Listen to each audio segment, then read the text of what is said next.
Hello everyone, welcome to the channel. तो आज की क्लास में हम रेशियो के बारे में पढ़ेंगे।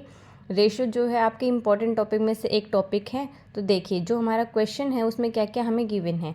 तो वर्किंग कैपिटल, टोटल डेट और लॉन्ग टर्म लायबिलिटी, ये हमें क्वेश्चन में गिवन है और हमें फाइंड आउट क्या करना है, करंट रेशियो। तो देखिए, सबसे पहले हमें करंट रेशियो निकालने के लिए क्या पता होना चाहिए, करंट एसेट और करंट लायबिलिटीज़ का पता होना चाहिए, क्योंकि हमारा जो फॉर्मूला है वो क्या होता है, करंट एसेट डिवाइड बाय में करंट लायबिलिटी। तो करंट लायबिलिटी हम फाइंड आउट करेंगे। हमें टोटल डेट दिया हुआ है और लॉन्ग टर्म लायबिलिटी दी हुई है।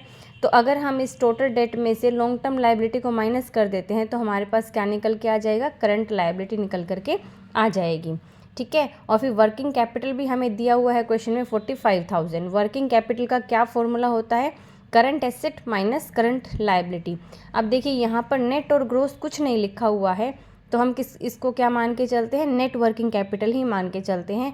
और नेट वर्किंग कैपिटल का क्या फॉर्मूला होता है, current asset minus current liability.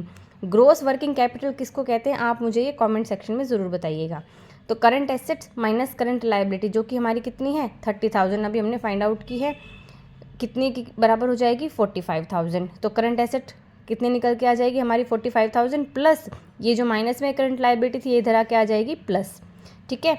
तो 75,000। तो करंट रेशियो का फॉर्मूला क्या होता है, करंट एसेट डिवाइड बाय में करंट लायबिलिटी। करंट एसेट है हमारे पास 75,000, करंट लायबिलिटी है हमारे पास 30,000। इसको डिवाइड कर देंगे तो हमारा जो रेशियो आ जाएगा वो आ जाएगा 2.5